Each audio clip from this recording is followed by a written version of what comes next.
Turns. अपना कमरा साफ सुथरा और अच्छे से रखना हर किसी के बस की बात नहीं।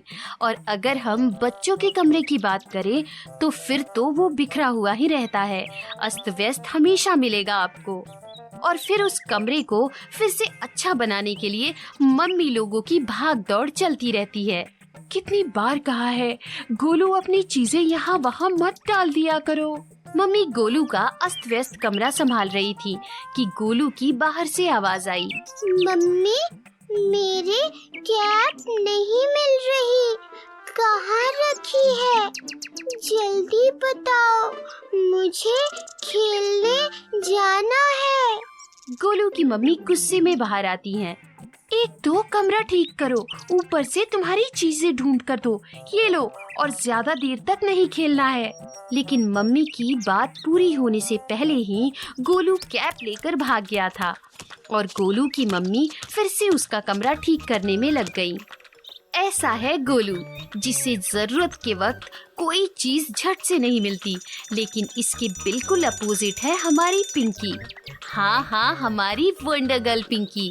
उसका कमरा एकदम साफ सुथरा और बहुत ही अच्छे से रहता है। जरूरत की चीजें अपनी अपनी जगह पर ठीक रखी हुई हैं। अरे वाह पिंकी, तुमने तो कपबोर्ड भी बहुत अच्छे से रख लिया। मम्मी, इसे मुझे ही चीजों में ढूंढने में आसानी होती है, इसलिए मैंने वक्त निकालकर इसे भी ठीक कर दिया। मेरी लाडली बेटी। पिंकी कमरा बहुत ही ऑर्गेनाइज्ड रखती थी और इस बात का उसे फायदा मिलता था। और दूसरी ओर गोलू, जिसे हर चीज के लिए मम्मी को आवाज लगानी पड़ती थी। एक दिन ऐसे ही गोलू अपनी मम्मी के साथ पिंकी के घर आया था और गोलू की मम्मी ने पिंकी का कमरा देखा। उन्हें पहले लगा था कि पिंकी तो गोलू की ही दोस्त है, उसी के जैसी आदतें होंगी उसकी। लेकिन गोलू की मम्मी पिंकी का कमरा देखकर बहुत खुश हो गई। वाह, कितना अच्छा साफ और शांत कमरा है तुम्हारा पिंकी, एकदम ऑर्गेनाइज्ड किया है तुमने। थैंक यू आंटी जी। किताबें, खेलने की चीजें अपनी अपनी जगह पर हैं। वाह, मैं तो तुम्हारा कमरा देखकर दंग रह गई हूँ। और हाँ गोलू की मम्मी, ये कमरा अच्छा साफ पिंकी खुद करती है, कभी भी मेरी मदद नहीं लेती है। ये बहुत ही प्यारी बच्ची है। पिंकी, तुम कैसे ये सब कर लेती हो? ये जरा हमारे गोलू को भी बताओ। हमेशा मम्मी ये कहाँ है, मम्मी वो कहाँ है, ऐसा पूछता रहता है ये। मम्मी, आप भी ना कभी कभी मैं चीजें रखकर भूल जाता हूँ। कभी कभी?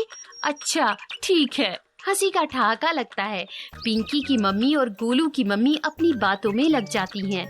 पिंकी गोलू ग्राउंड में खेलने के लिए चले जाते हैं। ग्राउंड में दोनों की इसी डिसिप्लिन के बारे में बात चलती है, लेकिन गोलू जो है वो हमेशा की तरह पिंकी को वंडर गर्ल होने का है ये एडवांटेज मानकर चलता है।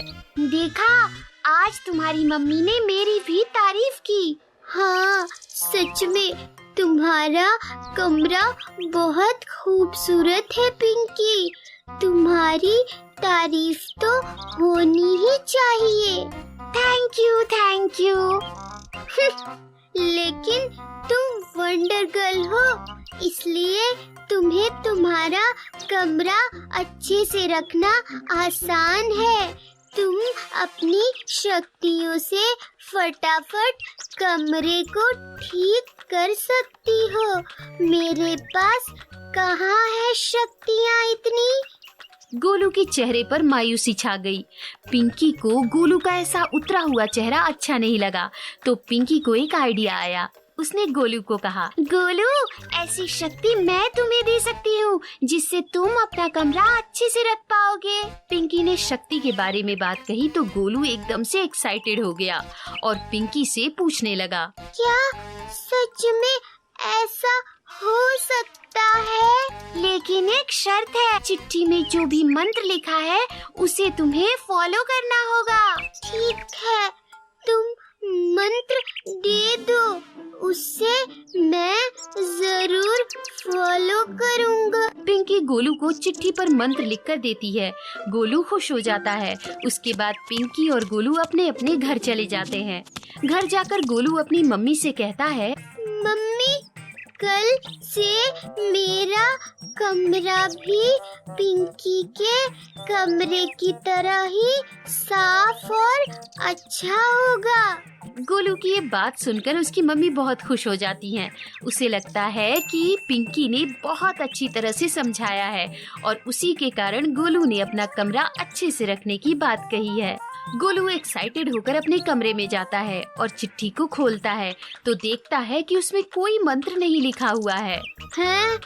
इसमें तो पिंकी ने कोई मंत्र नहीं लिखा है, बस कुछ सूचनाएं नजर आ रही हैं। गोलू एक एक करके वो सूचनाएं पढ़ने लगता है। पढ़ाई करने के बाद किताबें वापस उसी जगह रखनी है। दूसरा, कमरा थोड़ा गंदा नजर आए तो झाड़ू लगाना है। तीसरा, छोटी छोटी चीजें इस्तेमाल के बाद ड्रॉर में रखनी है। और ये चौथा, कोई भी चीज यहाँ वहाँ नहीं फेंकनी है। गोलू ने सब सूचनाएं अच्छे से पढ़ी और गोलू सोचने लगा, मैंने पिंकी को प्रॉमिस किया है, मैं ये सब फॉलो करूँगा। गोलू वो सूचने वाला कागज अपने कमरे में ऐसी जगह लगाता है जहाँ से उसे आते जाते वो सूचनाएं दिखें। इस वजह से जब भी गोलू कमरे में आता है तो वो चीजें यहाँ वहाँ दिखती हैं तो उसे अच्छे से रख देता है। धीरे धीरे गोलू का कमरा भी सुंदर और समेटा हुआ दिखने लगा। अब वो बिल्कुल अच्छे से अपने कमरे को रखता था। इस वजह से गोलू की मम्मी भी गोलू से बहुत खुश होती थी।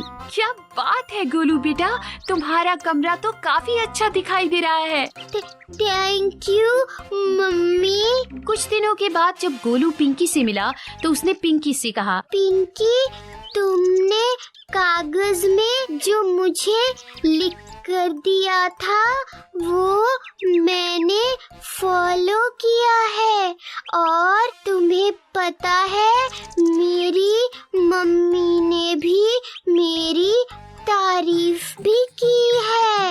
वाह, बहुत बढ़िया गोलू, गुड जॉब। लेकिन गोलू के मन में एक सवाल था जो उसने पिंकी से पूछा, पिंकी, तुमने मुझसे झूठ क्यों कहा कि तुम मुझे सुपर पावर दे रही हो?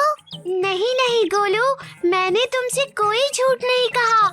मैंने तुम्हें अनुशासन की पावर दी थी जिससे तुम भी डिसिप्लिन में रह सको। गोलू के चेहरे पर फिर से एक सवाल दिखाई देता है तो पिंकी गोलू को समझाती है, इसी अनुशासन के पावर से मैं अपने सारे काम वक्त पर कर पाती हूँ और इसी की वजह से मैं अपने कमरे को अच्छी तरह से रख पाती हूँ जिससे मेरा कमरा अच्छा दिखता है। मतलब वही अनुशासन का पावर अब मुझ में भी आ गया है। हाँ गोलू, बिल्कुल। अब देखना, तुम्हारे काम भी तुम हमेशा वक्त पर कर पाओगे। थैंक यू पिंकी, तुम्हारी वजह से मैं अनुशासन के पावर को जान पाया हूँ। गोलू इसी अनुशासन के पावर से अपने सारे काम करता है, चीजों को सही जगह पर रखता है और अपने कमरे को सुंदर और समेटा हुआ बना के रखता है। Bunny Tunes।